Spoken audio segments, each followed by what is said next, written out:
Good morning and welcome to Nampo 2022. My name is John Hudson, National Head of Agriculture at Nedbank Business Banking, and it is my privilege to host a panel discussion on behalf of Nedbank. And I think it's only fitting after a gap of 2 years that we're back at Nampo in person. I think walking into the Nampo itself this morning, great excitement, with a lot of people that are wanting to see each other for the first time in maybe 2 years. I know for me personally, seeing some of my own staff members, after a 2-year gap is quite exciting. So I think this is a fantastic occasion and very proud from a Nedbank point of view to host this panel discussion in what we've themed as transforming the agricultural landscape. And I do know that's quite a broad topic, but I'm hoping that our panel members are going to give you a feel for what that means, what our current challenges are, but also how we tackle this going forward. And really what we would like to do as a sector is to contribute to the country and to contribute to the South Africa that we all want. And so if I just take just a minute or two just to run through what the sector has achieved. So it's more of maybe a backward-looking view, but quite honestly, and this is widely known, the sector's done extremely well. It's done outstandingly well. It's been the shining light in many ways. We saw growth of 13.1% in 2020 and 8.3% in 2021. And that was when the rest of the economy was certainly struggling. I think going into 2022, we were quite confident, or quietly confident that 2022 would be another good year on the back of 2 very strong years. But it's proved extremely tricky. First of all, the global supply chains is what started to impact the sector. We started to see fertilizer prices, the cost of diesel going up. Supply chains were a real struggle. And I think that was the start of 2022. And many of us, in my discussions with clients and the sector at large, we're starting to say, well, this is a tricky year. We need to tread carefully. We need to be strategic. We need to be very clear on what our marketing plans are, etc. And certainly then the events of the Russia-Ukraine crisis has only elevated and sort of escalated that the uncertainty has risen to new levels. And I think for many farmers in the sector, it is a challenging year. And that's the year that we sit in, and that's the year that we're going to look at in a bit more detail going ahead. If I then add to that, if we look at climate change, and I think there's very few people who don't see the impact of climate change. I think all of us are now convinced. And if you look at recent events around the world, not only in South Africa, and maybe the most recent being the floods in KZN, and that flood damage and the rainfall that was received over the recent floods was more than the 87 and the 1984 floods as well. So it starts to tell you about the extreme nature of these events and the impact of climate change. And of course, agriculture is both a contributor and also a recipient of climate change. So it's very unique, and I think something that we'll talk about a bit more today. If I then focus in my introduction on just a few final comments. So although the sector's done well, and I believe is tackling climate change, if we look at some of our value chains and some of our farming practices, I think the farmers are stepping up. So I think they're tackling it head on, and they understand that this is one of the biggest business risks facing agriculture. But as a country, we do need to stare down some structural challenges. We do need to, the pace of land reform has just been too slow. And that includes water reform as well. And that's something as a country we really need to fix, and as a sector, of course. I think if you then look at the role of government, if we look at the infrastructure, etc., some really worrying issues around infrastructure and the beating that, and of course the floods are not helping in this regard, but the beating that infrastructure is taking, and this actually adds to the cost of doing business. And so making it very difficult for rural communities to get their goods to market, etc. If I then turn to our road, rail, and ports, port efficiency and also the rail network and road, for example, are critical for us. It's the lifeblood. Logistics are so important for us, in particular in a country that by value exports more than 50% of what we produce. So from a national food security point of view, we are food secure. We export a lot of what we produce. And therefore, we need a really good functioning infrastructure, which includes road, rail, and port. And so I think a big focus on some of those issues going forward. And of course, I think we are going to dive in with my panel members around some of these topics, including transformation, of course. And we estimate that the sector is probably only transformed to about, if 10% of total production is from black producers, and we know that that's not sustainable, and working on that is really important as a country. So if I then turn to the panel members that I have with me, and I'll start on my left to start with, Dr. Dirk Strydom. Welcome, Dirk. Thank you very much, John. Great to have you on board. Dirk is the manager of economics and public affairs, and quite honestly is the guy that almost runs Nampo. I wouldn't say single-handedly, that might be a bit of a far stretch, but really important in terms of the work that Grain SA does and their hosting of Nampo. So Dirk, welcome. Thank you very much. Next to Dirk, on his left, Mbali Ngoko. Welcome, Mbali. It's great to have you on board as well. Thank you, John. And really excited to have Mbali. In a recent discussion I had with her, I sensed that the passion was coming through about her change, and she might dwell on this a bit about how she moved from the consulting world and the human resources world into farming. And so Mbali is a first-generation commercial farmer, multi-award winning at that, producing sweet peppers on the farm for sale into the retail market. And if that's not enough, Mbali, you're also the CEO of a non-profit organization in the Eastern Cape, which supports no less than 1,500 farmers, small-scale farmers. And I'm hoping some of that will come through in our discussion.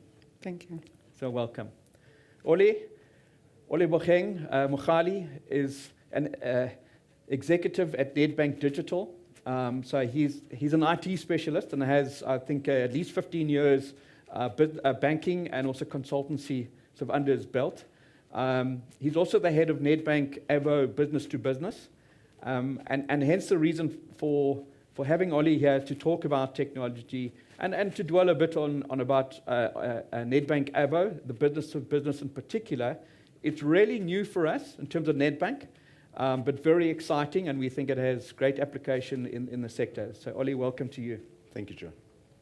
And then finally, Daniel Rousseau. Daniel Rousseau is our functional head for Nedbank Agriculture. He is, I suppose, the agri specialist in our team. He's based on the front line and has a team of 13 agriculture economists reporting to him who are spread around the country, has a wealth of experience in finance. Daniel, I think you joined Nedbank in 2011. That's right, yes. And then you already had 23 years experience. So great to have you on the panel and looking forward to your contribution as well. Thanks. Thank you, John. So that is the panel. And I think let's kick off with Dirk. I think it's only fitting, Dirk, that we chat to you on the Monday morning, Nampo, 16 May, 9 o'clock. So it's really the start of Nampo. And Dirk, if I can ask you, what does Nampo mean to the sector? After 2 years, and as I said, great excitement, but what does it mean to the sector? And beyond that, what do you think is a contribution, in terms of how we tackle these challenges going forward? Yeah, John, thank you very much. And like you mentioned, I think the whole COVID scenario was a roller coaster all over. I mean, agriculture did very good at the beginning, but suddenly now we sit with a lot of challenges in 2022, from supply chain to very high input costs. And if we talk Nampo specifically, we had a drought spell of 2 years, which we couldn't have a Nampo because of all the COVID regulations and the management of the disease in the country. Yeah, so now we're back and we're very excited about it. There's a big excitement from exhibitors. There's a big excitement from the visitors as well.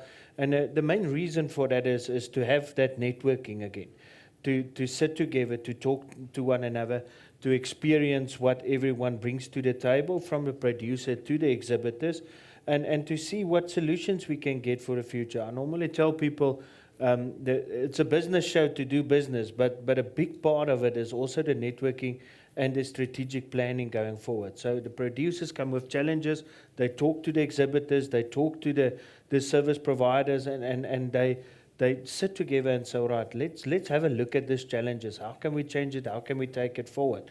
And I think in these 2 years, there was a lot of new changes within agriculture. There was a lot of new movement to technology. There was a lot of movement to say, how can we manage more efficiently our input costs? I mean, if you just take, for example, fertilizer prices increasing with 130% a year to year. Yeah. So that makes margins tight, and that makes that one needs to come with new plans to the table. Yes. You've mentioned the climate change, the change in climates. We came out of a dry spell. The last 2 years, we had a very wet spell. So it's constantly changing, and you need to have that quick adaptation Yes. to make sure that you're sustainable going forward. Yeah. And I think what not a lot of people really understand of the South African agriculture environment is we've got very little risk mitigation factors that can help us to manage these scenarios. So in other countries, you've got ceilings, and you've got stuff that helps you when it becomes difficult. In South Africa, we not necessarily have that. We don't have the subsidies and those type of mechanisms. So the only way to survive is with efficiency. And if you want to increase your efficiency, you need to be on top of the game. Yeah. And Nampo helps that. Nampo helps to show what is the technology available to be on the top of that game. What is the technology and the boerenplanne that came to the table to say this you can utilize to increase your efficiency, to make your systems better. And that's what South African farmers are all about. Yeah. They're on the top of efficiency, and hopefully Nampo assists them to get that efficiency statuses. And we're very excited to have Nampo again. Like I said, it was a very dry spell. Yes.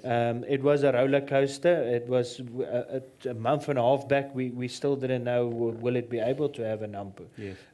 Luckily, we're sitting here today. We can all have a Nampo, and we can have engagements. And I think that's the biggest, the human factor we've missed in agriculture, having that human engagement between one another. Yeah. So thank you, Dirk, because certainly I normally end up parking at the North Gate. It's probably closest to our own stand at Nampo, Nedbank stand. And so when you enter, sort of one of the first stands you get is the John Deere stand, and it always sort of raises my excitement because I want to go and see. And I was actually I was lucky enough to have a bursary at when I studied from John Deere. So it's always got a special place in my heart, and they're one of the key or lead sponsors of Nation in Conversation. But it's much more than just showcasing the equipment. And as you pointed out, it's the discussion, the exchanging of the ideas, et cetera. But just sticking back to Nampo, I mean, I think in previous years we've had, 80,000 people through the gates. Not quite sure what to expect, I'm sure, but a lot of excitement. So who visits Nampo? Because the numbers tell you there's only 30,000 commercial farmers, and another, let's say, 250,000 small-scale farmers. But who visits Nampo, besides farmers, of course, or commercial farmers? So can you take us through the demographics of Nampo? Who comes here? Who visits here? And are you seeing that changing? Yeah, I think, John, the first thing we need to mention is that there's around about 800 exhibitors on Nampo, so over a 40-hectare space.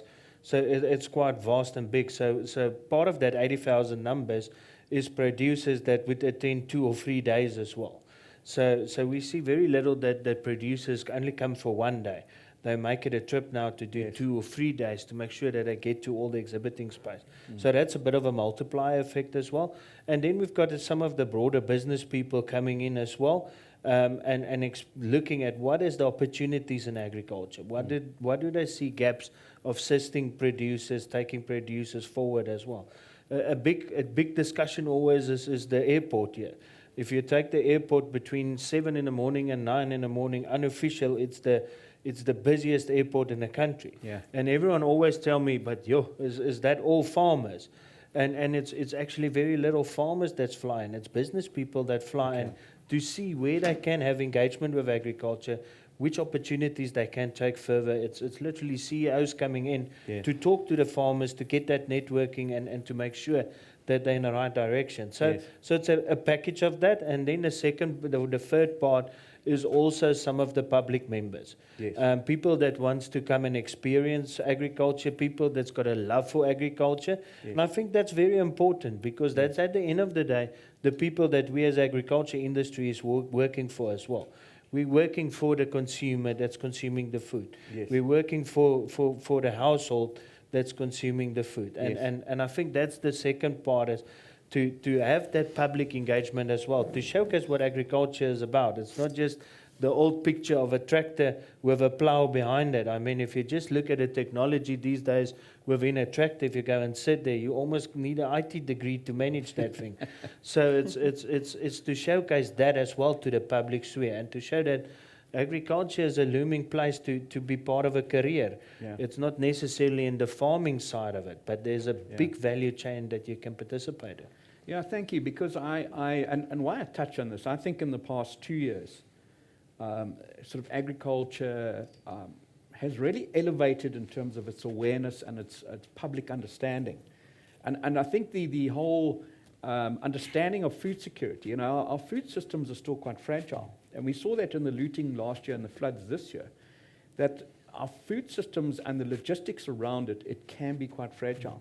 But the point I wanted to make is that I think there's been a positive awareness over the last 2 years, and the public is getting a better understanding of agriculture, and at the same time maybe putting more pressure on the farmers as well, demanding nutritious food, safe food, etc. And that's maybe, you know, some of the change has been driven by the consumers.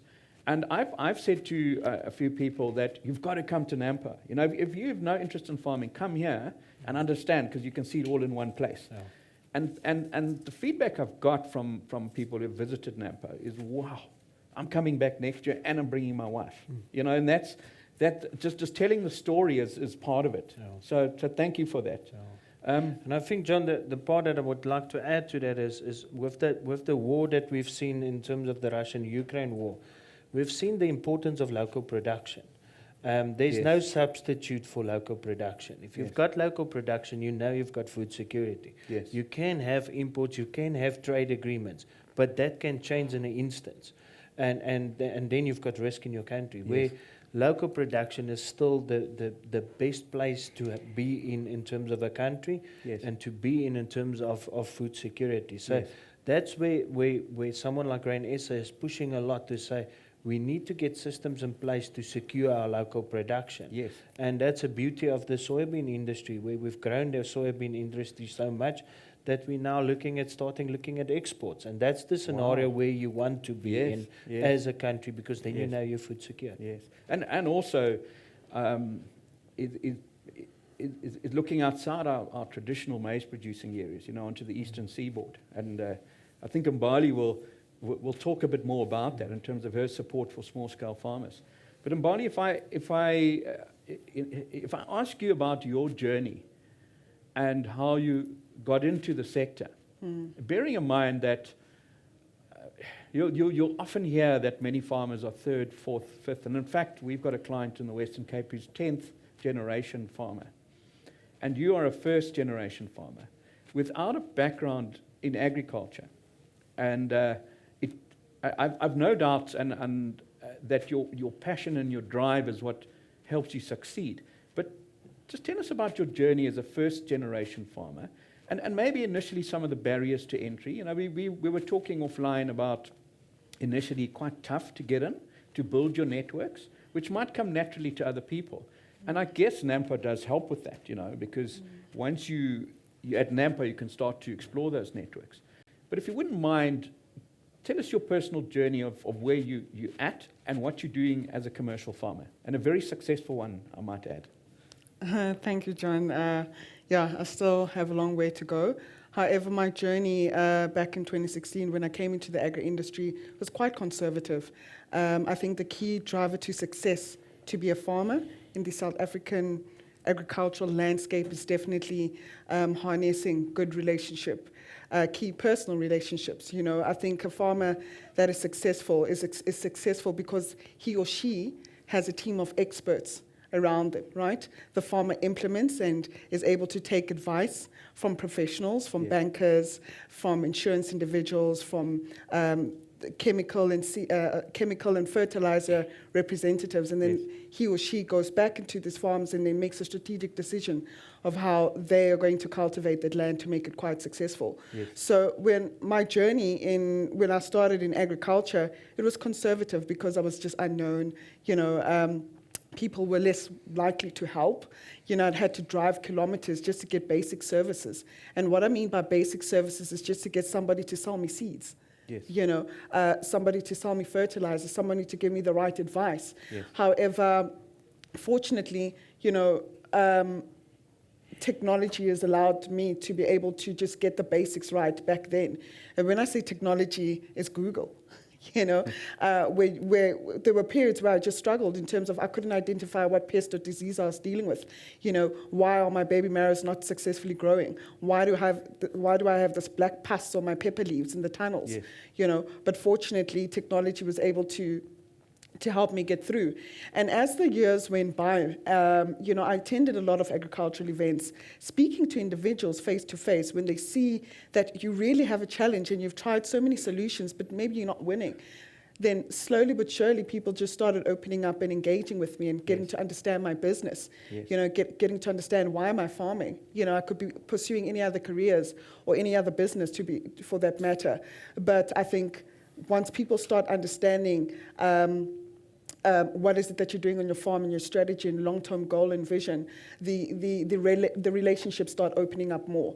I started getting exposure to a lot of key personnel in certain networks. And just trading and just doing business over the years has gradually got me to where I am today.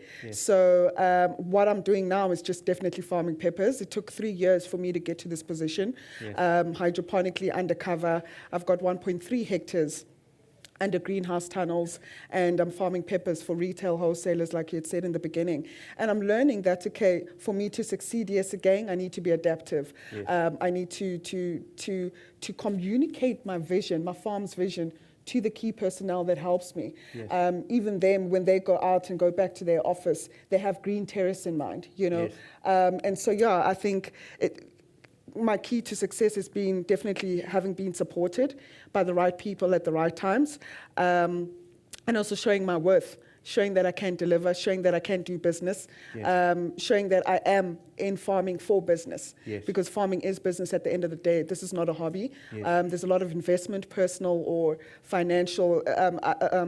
There's a lot of investment that I've done also personally in this space. So I'm taking my business very seriously, and I think once you're able to communicate that to individuals, they'll take you seriously too. Yeah, because I do think there are so many learnings for other people that are looking to get into the sector. And, at what stage did, firstly, why farming? It's quite a radical change from what you studied and what you started out doing. Why farming? Because in many ways, farming, you've got a feel for it, there's a passion for it. And I don't know what your reason is, but I'd love to hear.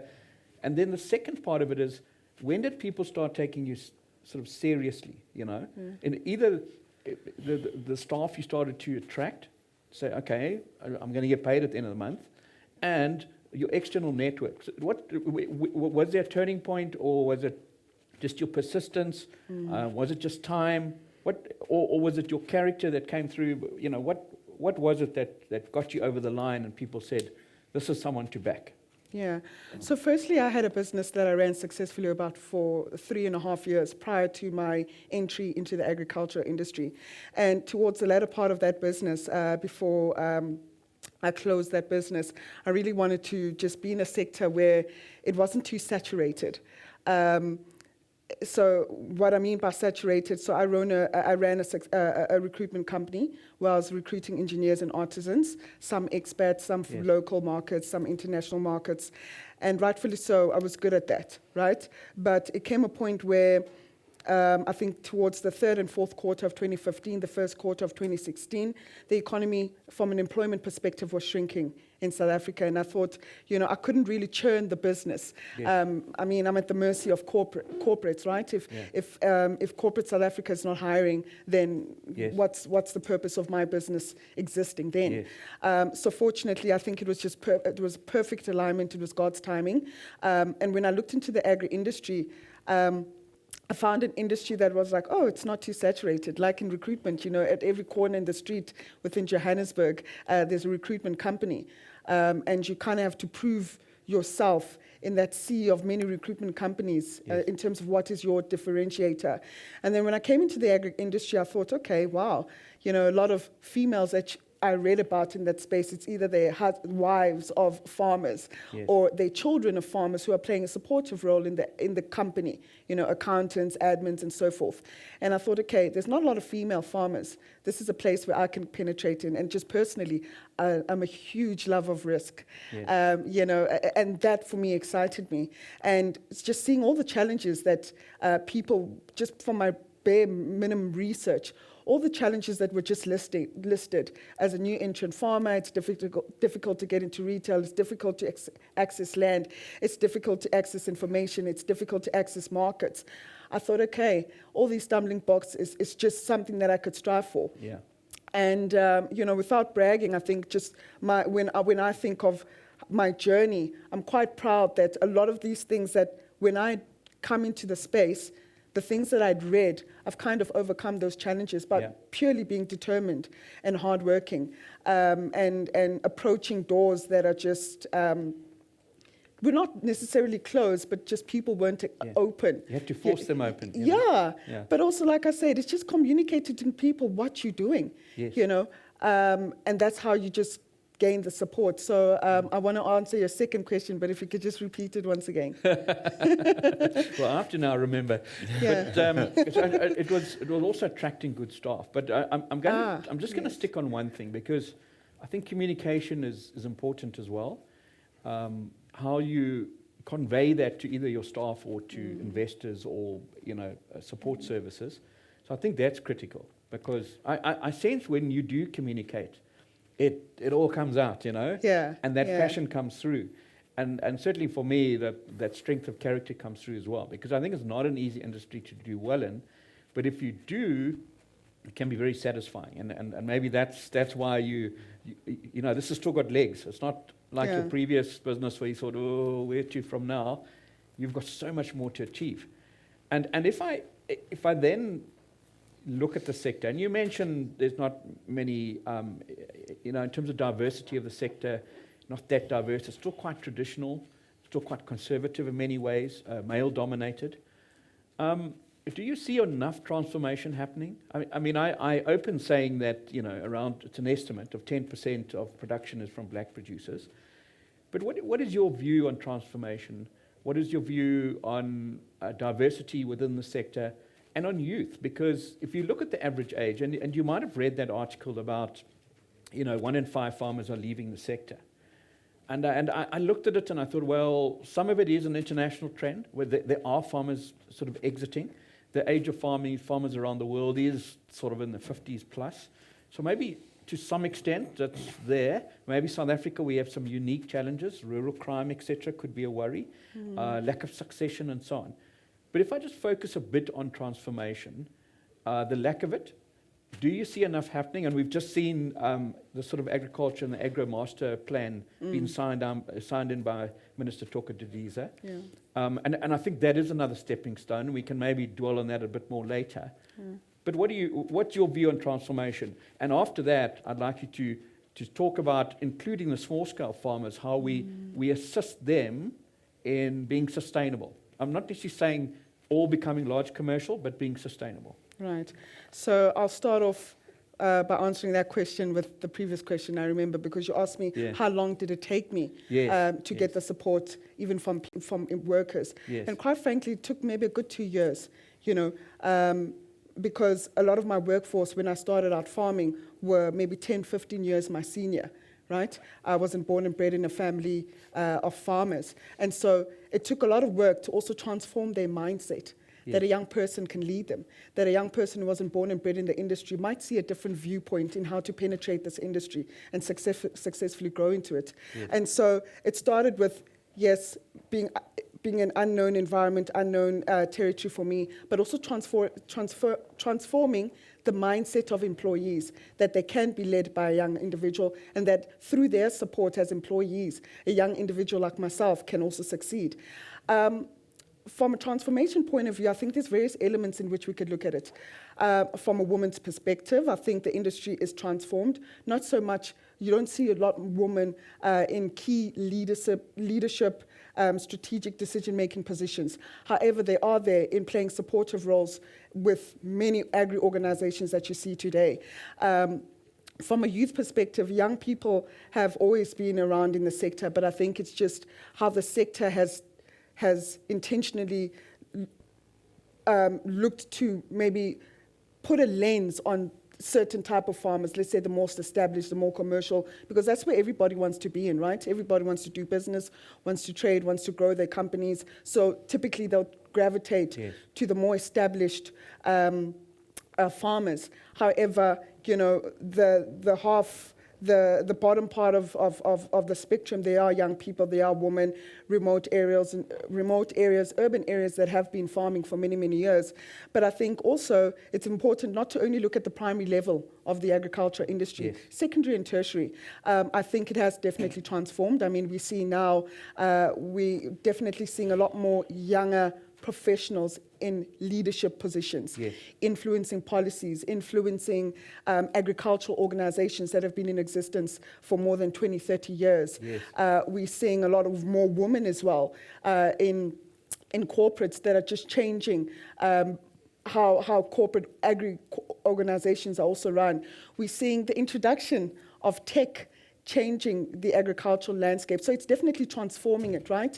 We're getting a lot of professionals who are generally working outside the agriculture sector now honing inside the agriculture sector. So like you're seeing a lot of tech guys, finance guys merging with technology and how to transform the way we finance businesses in agriculture. So I think that industry is transforming and it's gradually growing. Furthermore, we're seeing a lot of private investments, private equity firm or investment equity firms or venture capitalists starting to see that there's this huge industry that's quite untapped from an investment perspective. Maybe they've been investing in mines and constructions and all these other industries, but there's a huge appetite to now invest within the agricultural sector, obviously having food security into mind. So now we're seeing a diverse portfolios of organizations who want to finance and fund for the long term, also wanting to play and have a stake in the sector. So it's transforming not only from a private level, from where I sit, not only from a private primary production perspective, but also secondary and tertiary. And it's quite interesting to see how and where we will be in the next 10 years. Yeah, and I suppose just to emphasize that, if you look at the primary contribution to the GDP, and it's, you know, we're less than 3%, it's probably 2.5, 2.6% direct contribution from an agricultural point of view. But if you look at those linkages backwards and forwards, you know, the multiple is 6 times or more. And that talks to you saying it's attracting people from far wider than just the traditional view of the sector. And even though the likes of Ollie, for example, are now, he's a tech guy and he's been exposed to agriculture. And sometimes I think he's getting so excited by this agricultural world that he might switch over as well. You know? But before we go there, Ollie, Mbali, I wanted to talk a little bit about the small-scale farmers. And I know that in the Eastern Cape, as I said in my opening, that you are the CEO of a non-profit organisation assisting between 1,000 and 1,500 small-scale farmers. What blew me away was that when you look at a production season, and we'll take a number for the sake of this discussion, it costs you 10,000 Rand per hectare to plant a hectare of maize under rain-fed conditions. And we know the Eastern Cape is one of Grain SA's focus areas in terms of expansion. And these farmers will have the ability to come up with 50% of that, 5,000 Rand towards their production costs, cash, you know.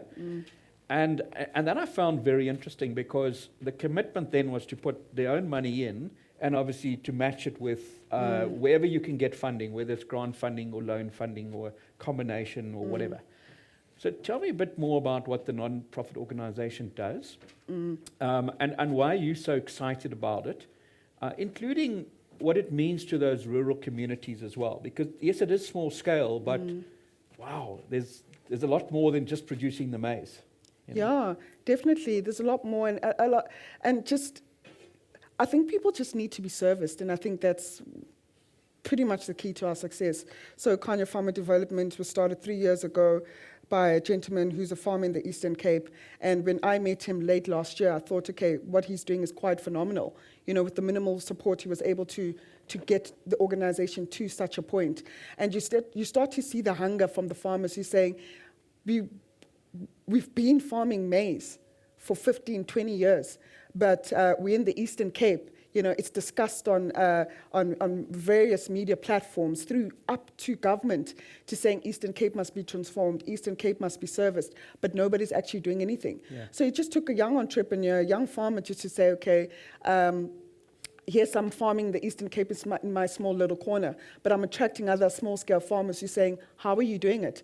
So predominantly our existence as a Kanya Farmer Development is providing access to inputs, access to subsidies, and access to information on how to grow maize commercially. Yes. And when I say commercial, we're striving for tonnage, right?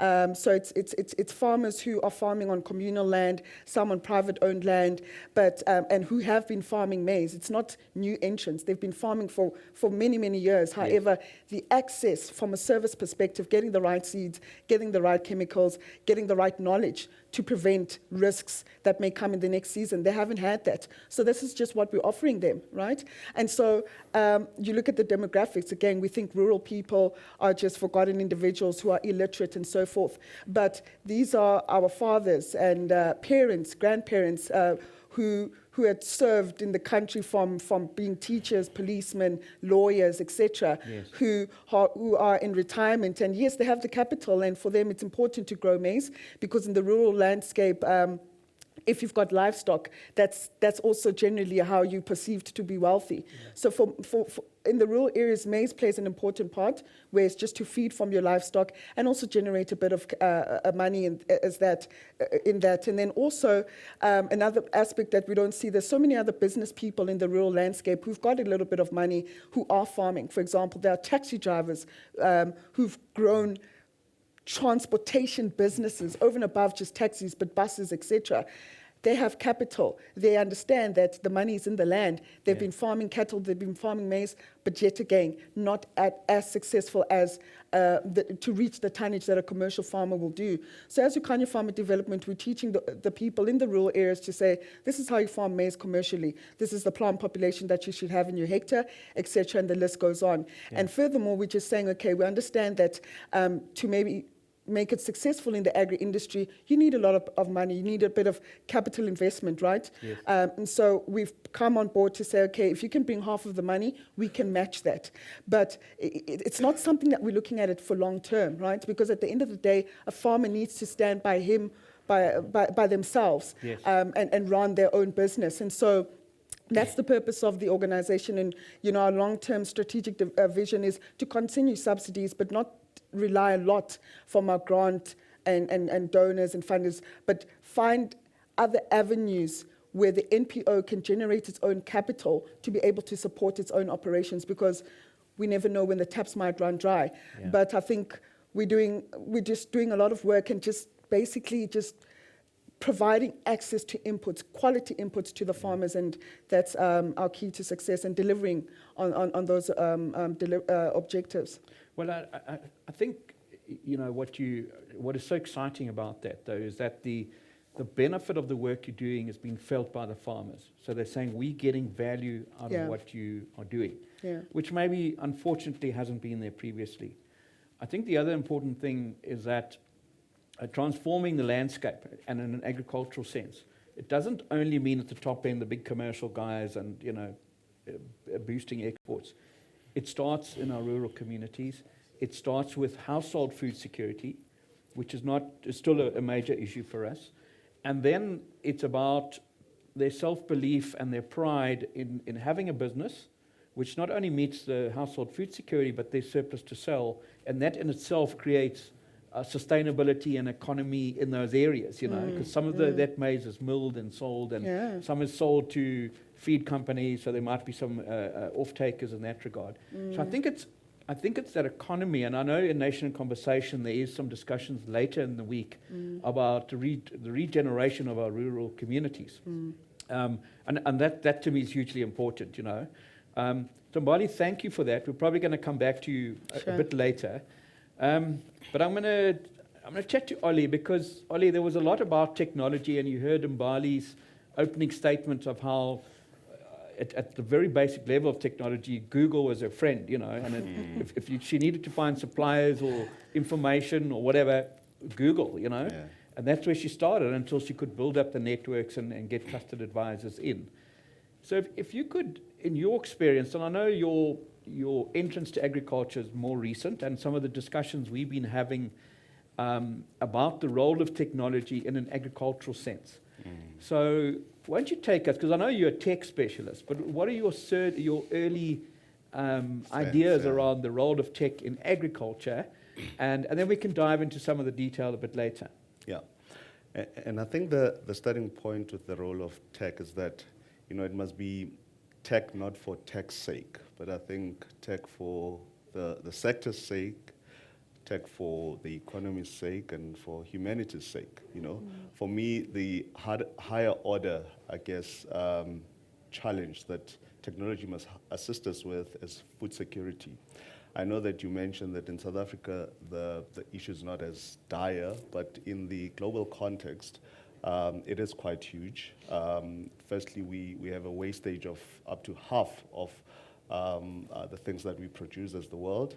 And secondly, because our populations are increasing. In fact, the Food and Agriculture Organization tells us that by 2050, we need to produce 70% more of what we produce today. Yes. So that becomes critically important for a market like South Africa, which is a net exporter, especially also in the African context, to ensure that there's sufficient supply. So, and I think that's where technology comes in.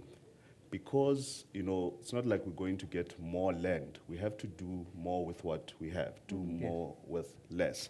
So then the role of technology becomes increasingly important in efficient production, efficient farming, and that's where you see, you know, smart technologies being employed on the ground through things like Internet of Things, sensors, and so forth, to increase the levels of efficiency in the system.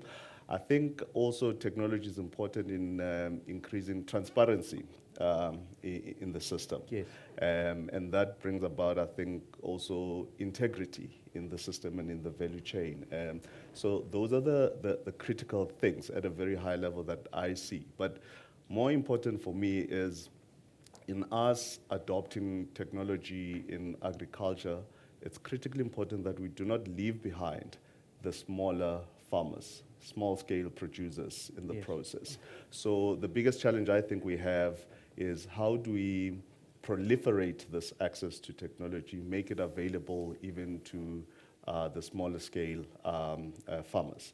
You know, in South Africa and in Africa in particular, I think we've got a challenge in terms of barriers of adoption from a technology perspective, largely driven by, firstly, I think things like access to infrastructure.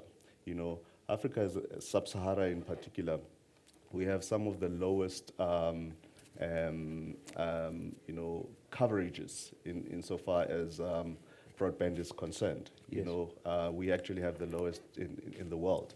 And while governments are doing more and more to try and increase internet penetration and so forth, but until we solve those fundamental infrastructural issues, I don't think we can unlock the potential of technology, particularly insofar as helping the smaller guys. And I think those are the challenges we need to solve for. That's a really good point, because often when I talk about infrastructure, I'm talking about roads and railways and dams and irrigation schemes. But here it's technology infrastructure and the cost of data. You know, Mbali was mentioning the cost of data for these small-scale farmers in the Eastern Cape. You know, how do how do we reduce that and improve the access? Yeah. If I then take this train of thought, because what I was also hearing from you is that the customer is starting to place increased pressure. So you're talking about traceability of food, safety, food safety, and obviously the emergence of blockchain technology, and that can help with that. Yes. So we see a lot of the change being driven by the consumer, and even the sustainability credentials as well, of the sector are being scrutinized. But there has been, over the last 2 years, the emergence of e-commerce platforms that have been assisting the farmers to link directly with their consumer market or their clients. And in some ways, they might be looking at it from an efficiency point of view because they're cutting out the middle person. And in other ways, they've got a story to tell as well. So they can convey that story to their end client more directly. And I think the wine industry is a good example of that, where farmers, 10th generation, have got a really special story to tell. And the way that technology helps with that. But what I also wanted to talk to you is that some of these platforms, e-commerce platforms, and Nedbank Avo is one of them. And with you heading up Nedbank Avo business to business in particular, what are you starting to look at, or what are some of the early indications of the role that Nedbank Avo can play from an agricultural point of view? Because it's starting to touch on many of the things that I've just spoken about. Yeah. And I think the role of e-commerce in that regard is huge. As I mentioned, there's a wastage problem. That's one, meaning that there's the produce that the system or the sector actually produce can actually reach more end consumers at the end of the day, so long as you produce more effectively. To my earlier point around doing more with less. The platform economy or the e-commerce space definitely does provide an opportunity from a route to market perspective. So if we just think about the farmers that Bali was talking about in the Eastern Cape, the opportunity now exists through these e-commerce platforms to actually take some of their supplies and make them available to markets, firstly within the Eastern Cape regions, but even beyond, because what these platforms tend to come with is support from a full e-commerce perspective, logistics, and so forth. So there's a huge access to market opportunity that opens up, which can actually grow the income by, as high as 100%, sometimes even grow it twofold. But also, I think it makes it easier to distribute your products because part of the greatest value of selling online is the cost of sale is much lower compared to traditional channels where you have to have people running around selling and so forth and so forth. So that's the big opportunity that the platform economy, e-commerce marketplaces like Avo do present. On the one hand, direct access to the consumer in addition to your customers in the value chain that opens that up, which is a huge market on its own. But I think reaching regions that traditionally or ordinarily you wouldn't have reached, including export markets, I think those are the big things. Yeah. And you did make mention of food waste, and my estimation or the reading I've done is that up to a third of all food is wasted somewhere, either at primary production or in the value chain, or by the consumer themselves, who throw away food. And so I think in our country in particular, and there are 2 points here. One is the zero hunger, and the other then is the benefit it has from a sustainability point of view. So every ton of food recovered results in 3 to 4 tons of savings of greenhouse gas. And if you start to think about that, it's actually, I think, one of the top 5 most effective ways in terms of reducing greenhouse gases is to food recovery. Yes. And I suppose technology can play a role with that, not only possibly in helping channel donations to the likes of Food Forward SA, which do outstanding work. And I'm going to ask Daniel to talk a bit more about Food Forward SA a bit later. But the work they do in terms of a recovery of food and then redistributing that food to to needy households. Yeah. But sorry, you want to add to that? Absolutely, because and you mentioned Avo B2B, which we've just recently launched, and we have focused specifically on the agricultural sector as one of the core focus areas. And one of the things that constantly comes out from the farmers themselves is that not only do we want to use platforms like this from an access to market perspective, but also how can we redistribute excess supplies, I suppose, to actually avoid food wastage. And I think that's where technologies that are good at using data science to actually match supply and demand, not just from a commercial perspective, but in terms of needy households and communities through social causes partners like Food Forward SA.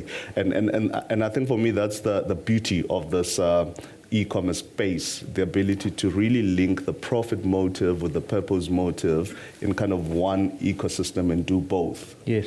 Yes, and I've noticed with farmers, in fact, often they're spoken about as being conservative in terms of their uptake of new ideas and changing farming methods. But from a technology point of view, I think it's really what's kept us in the game. Combating that cost price squeeze. Technology's had a big role to play, and of course, not only that, doing more with less, as you said, but it's really for farmers in terms of ease of doing business. They're quite remote, many of them. And if you look where we are now, your next door neighbor might be 5K. If you're in the Karoo, it might be 10, 15 kilometers away, your next door neighbor. So, and even on your own farm, how do you use technology to be much more efficient, And there are lots of good examples around that where a very basic one has been able to do your banking from home and not having to go into your branch, And that's a bit old school now, but if you're saving time for farmers and you're making the ease of doing business, it's a no-brainer for them, and it's a no wonder for me that they are adopting technology as they are. So Daniel, you're the banker on the panel here, in the true sense, from an agricultural point of view, anyway. Yeah. Can I ask you, if we take almost a step back, but just tell us about Nedbank's purpose, because it's a recent change in Nedbank, fairly recent, where we have a purpose as a bank, and it drives a lot of what we do. Can you tell us a bit about Nedbank's purpose, and then maybe expand on sustainability, the Sustainable Development Goals, which is an underpin to our purpose? Yeah, no, thanks, John. While you were talking, I was actually thinking, and you referred to how long I've been in banking, since 1991. So before I perhaps just touch on Nedbank itself, looking back in history, take a step back, how the agricultural sector actually transformed over time as well. When I started in banking, it was a very regulated environment, from a marketing perspective, but also from a funding perspective, where the old, I can call it in Afrikaans, landboukrediet, was still fully functional, offering 40-year bonds, at a 3% fixed interest over that period. To make it affordable for new entrants into the market and your small commercial farmers to actually remain profitable over a period of time. And then since 1994, we saw deregulation, and actually with a lot more challenges, but even more opportunities, for our entrepreneurs into the market. But then what we saw actually was a gradual reduction in affordable finance. And it became increasingly, I think, more difficult, especially for new entrants into the market, to get affordable funding. So I think that is one of the discussion points, that we need to touch on as well. But when you talk about Nedbank, and you're quite right, if you look at Nedbank's purpose, it actually moved away from lending to doing good. So if you can just quote the purpose, it is we try to use our financial expertise, not lending, but expertise, to do good for individuals, for the families, for businesses, as well as society. So we try to do good over the whole spectrum, of society. And I think that is quite a bold step that Nedbank took, over the course of the last few years. Obviously, Nedbank being a green bank too. And if you look at, and I'm going to touch on partnerships, but the road that we've walked, with a business such as the Worldwide Fund for Nature over the last 30 years. More than 300 million from money from Nedbank as well as from our clients, investing into the societies itself, but also into nature conservation. But that's just one point. But when we talk about transforming a business, for me, you can't transform if you're not sustainable. A business and an industry needs to be sustainable. And I've tried to just touch on 3 legs of sustainability and where Nedbank actually fits in and what we try to do in each of those 3 legs. And the first one, obviously, it is financial sustainability, and is also social sustainability that I'm going to touch on. But then is actually conservation. And what we try to do around conservation, especially with partners such as WWF. And Daniel, if I can just dwell on that a bit, because I think the partners are important, and we see increasingly the value that partners can bring. And certainly the WWF has been a long-standing partner, and from the environmental point of view, been a really good support for Nedbank. But more importantly for me over the last few years, and this is what I've seen, I'm going to ask you about this, is that they understand that the agricultural sector needs to be sustainable. So you're driving the environmental outcome, but you need farmers on the land who are custodians of the land to continue to look after the land, and hopefully in a better way than what you might have done over history. So tell me about that, because I think it was last year there was a business case done which involved the WWF and the Trace and Save down in the Eastern Cape, which is a consultancy business that looks at environmental measures, and it, as the name implies, Trace and Save. And there, if I'm not mistaken, it's one of the very few studies that has come out that is linking the benefits of sustainability with financial sustainability. Correct. Can you tell me, those are dairy farmers in particular? Correct, yeah. Obviously, when we talk about the environmental side again of the business, South Africa is a water scarce country. We don't have surplus water. We're in constant competition with urbanization, and agri just needs to give away water. We don't have high potential soils. I think that was part of the study, actually, to see, but what can we do around the improvement of soil health and the impact that it can have on profitability in the dairy sector. Quite an extensive case study that was done, and obviously the conclusion was by looking after your soil, by improving your soil quality, by using less water as well, because your soil structure improves so much, yes. It actually became a lot more profitable and sustainable as well. Yes. You can have short-term profitability, but you need that long-term sustainability in your business too, by looking after your natural resources.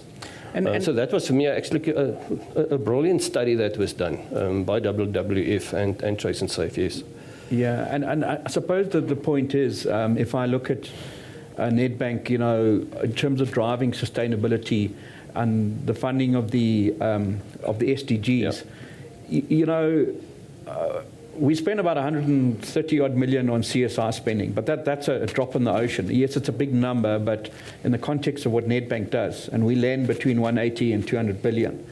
So if you want to drive change, then you use your lending as a lever. And Daniel, can you tell me a little bit about our approach to lending and driving change through lending, and how we're looking to build more of a holistic view of sustainability? So it's not about only energy and water.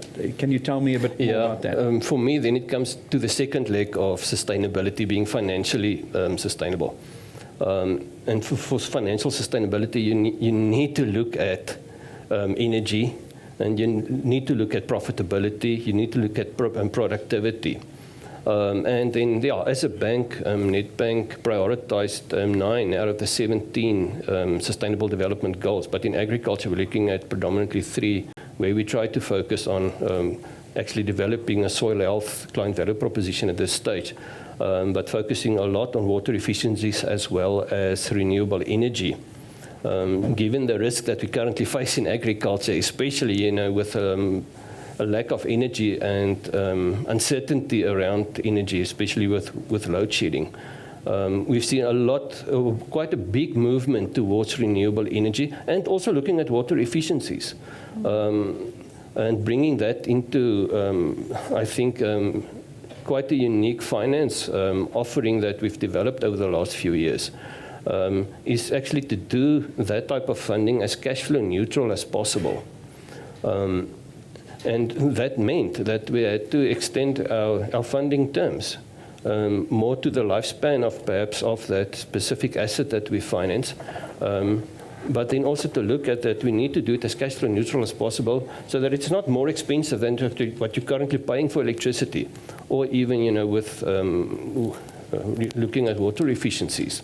So that was quite a bold step, I think, that we took. But I must also mention then that over the course of the last few years, we've actually seen that your break-even point is coming down year on year, as that type of asset is becoming a lot more affordable.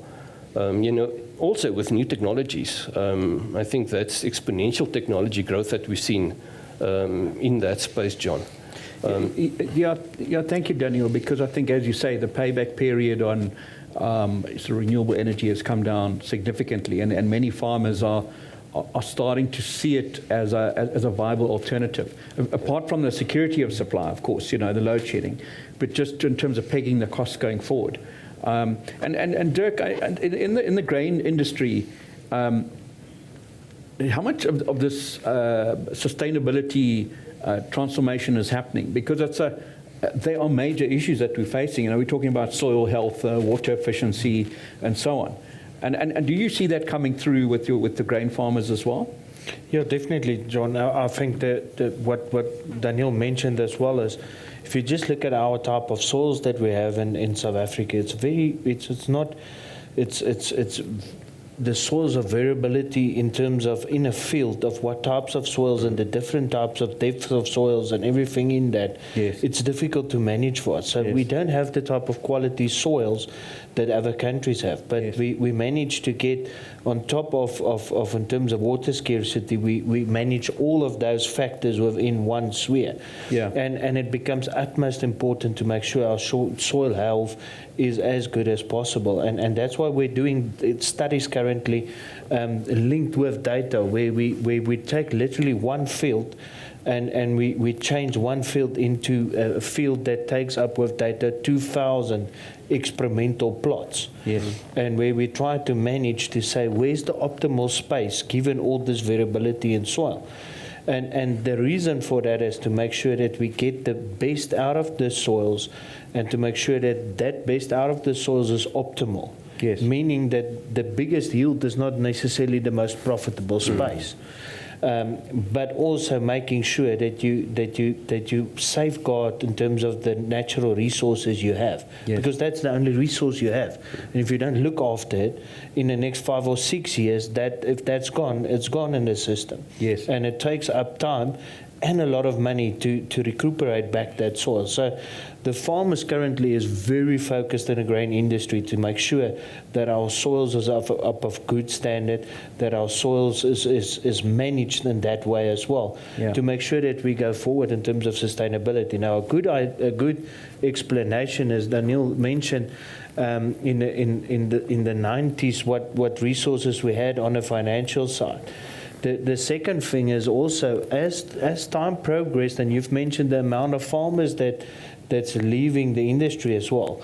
And the important thing is, it's not hectares leaving the industry, it's individuals leaving the industry. Yes. So that makes that farmers gets bigger, and the reasons for that is because it's about the efficiencies.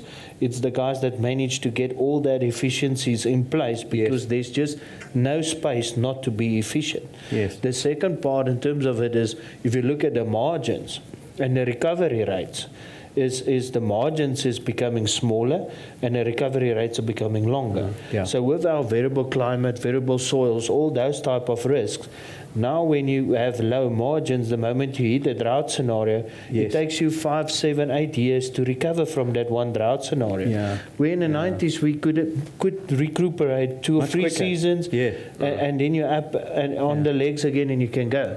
Now it changed quite vastly because of these margins. You need to have that efficiencies, and part of it is sustainability of soils. If the soil is our main natural resource together with the water. And if you don't look after that, you just won't be in the system anymore. And we're going to go to the panel just for a couple of questions. Before we wrap up, I'm going to ask each of you to do a closing statement. But before we go to the panel, Mbali, I mean, sitting here listening to all of this and the climate risk and the need to build climate resilience, and it might be different for you in hydroponics to the farmers in the Eastern Cape, etc. So, I mean, how do we transfer some of this knowledge and this thinking and this access to technology to those farmers? Because where you've started, I suppose, is in the right place. You're saying, if we just do the basics right, we can lift them from 2 ton a hectare to 5 ton a hectare, okay? And that already puts them into the game, and there's a bit of surplus to sell. But how do we, over time, start to assist the farmers with building climate resilience to ensure that their soils are really up there, and it can start to better withstand droughts and that going forward? I mean, is that part of your thinking going forward as an NPO, is to transforming the landscape as well as assisting farmers in better coping? Yes, I think it's partly to do with everything that Dirk has just said. As a farmer, you have to think long term, start to see the small little bits that make up your business enterprise, and like you said, profits, margins, etc., soil health. And for us, it's also just now starting to introduce the importance of crop rotation. Maybe start to reduce no-till farming methods. Because again, within the Eastern Cape, as much as it has vast untapped land, there are areas where the soil is degrading in some form because of climate change. Yes. So for us, it's also just transforming the mindset of the farmers to say, do companion planting, add different commodities so that your soil can become rich, because again, we're in this for the long term, right? Yes.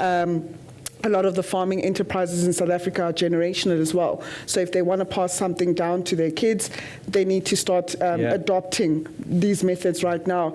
Introduction of technology to the farmers at very basic levels, because how do you give somebody an app when they just don't have access to water?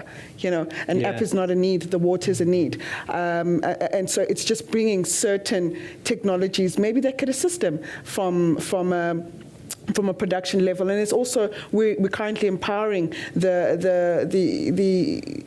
the people that we have internally, who we call mentors, which are pretty much extension officers, empowering them to be able to use technology in their daily lives so that they can make informed decisions and assist farmers when they're on the ground, and teaching them. So yeah, we are an organization that's adopting technology, and being a huge tech fan, because I've seen the efficiencies it has afforded me within my own farm. I'm definitely infusing this within this NPO, and we're going to be heavily reliant on technology going forward. Not only to obviously do reporting, but analyze data, like Dirk said, analyze where we're going to see ourselves in the next couple of years, analyze how successful farmers will be, and also make decisions in terms of we can preempt tonnage. What is it that we could be expecting, and then maybe to converse with the likes of the Avos to say, for the next season we might be bringing X amount of tons for grains, which will be available for trade. Exactly.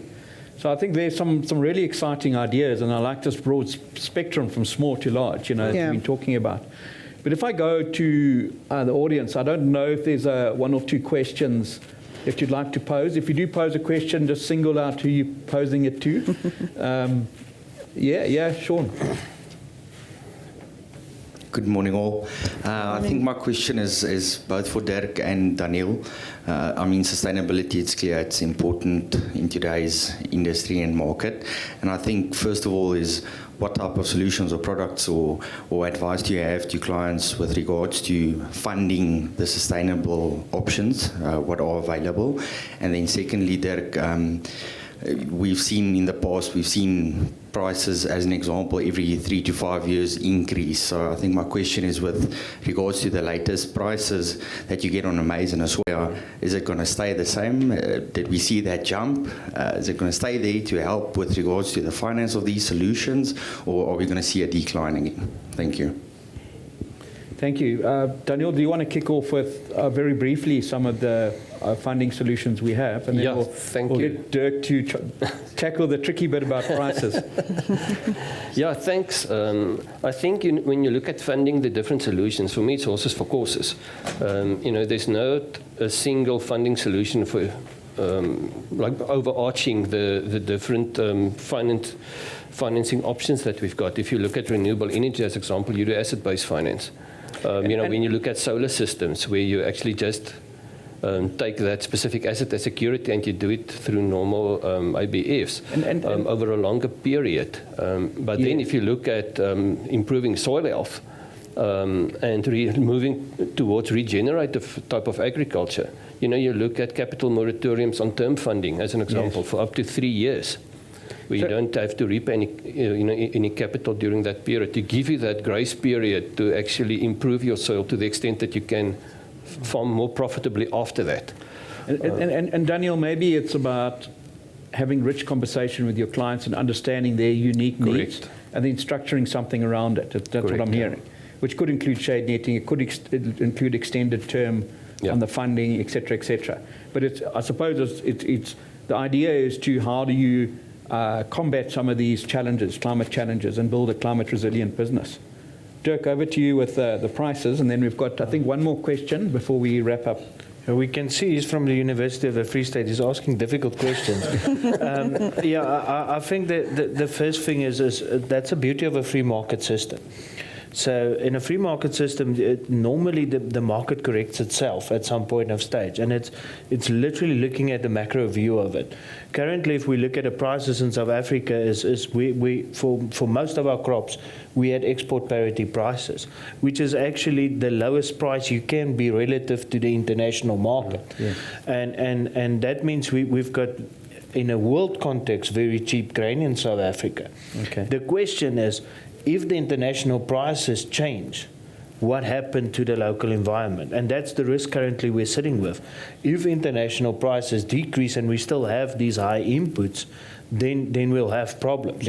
The beauty of a free market system is then you'll see lower plantage, you will see lower producers planting less of the crops, and that means that the price will increase again, helping it. The question we're sitting currently with as economists is to say, if we look at disposable income and we look at what people can afford for food, that's starting to create concerns. Because in a whole world context, it's not just in South Africa, it's becoming very expensive if you look just at the soft commodities in that regard. And that's where the question is, where will you see any resistance? Where will you see that resistance? And what will be the substitution effects in terms of it?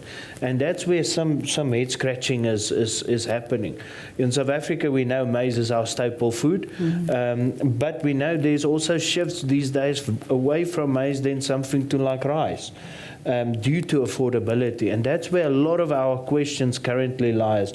Where will you see that consumer pressure to say, I can't afford this anymore at these prices? So we know for food purposes, we can't stay at these prices. But then we need to have that adjustment on the lower side of the input costs. And that adjustment will come. When the supply chains, it's not that there's a shortage, it's a supply chain issue. The moment that the supply chains find themselves again, you'll see changes in it. And what we see already is what happens in the world is specifically with the war, where it's two countries that play a predominant big role in terms of the grain industry. Suddenly you see a lot of areas open up again, which was areas that they didn't utilize for planting because it was just not worthwhile. But now with the prices, suddenly they say these areas are worthwhile for planting. So the whole economy's got its way of resetting itself.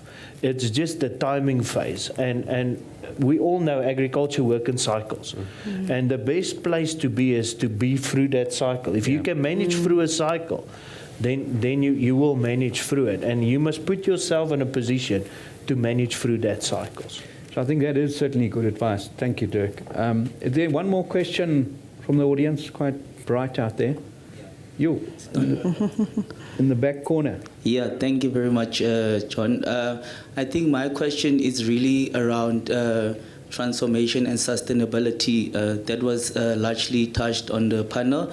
And I think our producer there in the middle, her story is very beautiful. So my question is, what is the bank's, specifically maybe Nedbank, how far are we in terms of supporting the small businesses to start entering the market? Because the biggest risk is that access to capital, and I think our panelists mentioned that venture capitalists are also coming into play. And maybe for Dirk as well, is there any initiatives that Grain SA is driving to support black farmers? Thank you very much. Well, maybe, I'm not sure who wants to, Dirk, maybe you can start with the Grain SA response around that. I don't know if Daniel wants to speak to some of the initiatives like the blended finance scheme, possibly Daniel, but or Mbali as well, you maybe see it from a different perspective. But this is going to be our last sort of wrap up, and then I'm going to close the panel discussion. So a short answer from you, Dirk. Yeah, I see the time is limited, so I'll provide a short answer, definitely. We've got two focus areas. One is typically the same as Mbali's side, where we look at the smaller 1 hectare guys, home food security. Yeah. And there it's based on the same principles. Providing input, providing support for input. It's exactly the same principles. And then we've also got a big focus in terms of getting farmers more to commercial status. And there we've got the normal barriers of entry, obtaining enough funding for capital. And a big thing is these farmers don't necessarily always have the history to showcase their repayment capabilities. Yeah. And that's where in the 90s we had very nice structures to say, we're willing to take a risk on you to show your repayment capabilities going forward. Yeah. And that's where we're currently lacking a bit in that instances is there's to get a farmer that's already got access to land, that's already got a lot in place, to get them that capital to put them into the next level. And it's purely because of that low margins. You need a lot of capital to substitute that low margins to get them in that repayment phase. And that's where we have some of the challenges going forward, and where we invest a lot of energy in to assist those producers. All right. I'm going to give Daniel the last word from the panel. Maybe briefly, Daniel, on the blended finance scheme, which I think starts to address some of what you're saying. Yeah, I think the biggest problem, John, is access to finance. And not just access to finance, but access to very affordable finance, and that includes grants. So I think when the blended finance scheme eventually kicks in, and that will definitely assist a lot, by establishing more sustainable small-scale farming businesses. But at this stage, I think we have to look at partnerships. Partnerships with industry bodies, partnerships with the value chain, and strong commercial farmers. For me, that will be, very shortly, that will be the success story going forward. Yeah, thank you, Daniel. I can't agree more on the partnerships, and I'm going to wrap up this panel discussion. I did say I'd give you each a closing statement, but I see there's a red time up. So, but it's been a discussion which I think we could continue for at least another 2 hours, probably. But in terms of wrapping up, I think the partnerships is key, and we've probably been working in silos too much, and I know that's not always easy to break, but certainly the partnerships, the involvement of the value chain, and more of a holistic view on it. And quite frankly, and Mbali, you made specific mention that the sector at large is unhappy with the service they get, largely from government. But I would think that the role is for government is to create the right environment, to have the right policies. Clarity of policy would be important. Yes, to introduce grant funding, but for the private sector to run with that, to implement it, and including the NPOs like yourself that have proved yourselves. So, the partnership between the NPOs and the John Deeres, the Nedbanks of this world, the commodity associations, I think have a vital role to play. I think if we can pull it together, we have an amazing future. You know, and it'll start to tackle some of those things like food security. We need to partner with Food Forward SA, for example, and we do a lot of work with them, and they do outstanding jobs. So that's part of the solution. But the flip side of it is getting our producers more efficient, more sustainable in the longer term. So thank you to the panel members. Thank you to Dirk. Thank you, Mbali. Thank you, John. Thank you, Ole. Thank you. Thank you, Daniel. It's been a great discussion. And I look forward to what I think is a great platform in agriculture. You know, the last 2 years, I think there's a positive vibe. There is a lot to tackle. But I think it's vibrant, it's competitive, it's internationally competitive. And Dirk, you're mentioning these challenges that face the industry and our farmers having to deal with it. I think it's actually made us stronger, you know, because those are things that we deal with on a day-to-day basis. So thank you to the panel. Thank you for a great discussion. And I look forward to a lot more discussions at Nampo, and best of luck for the rest of the week. Thank you. Thank you very much.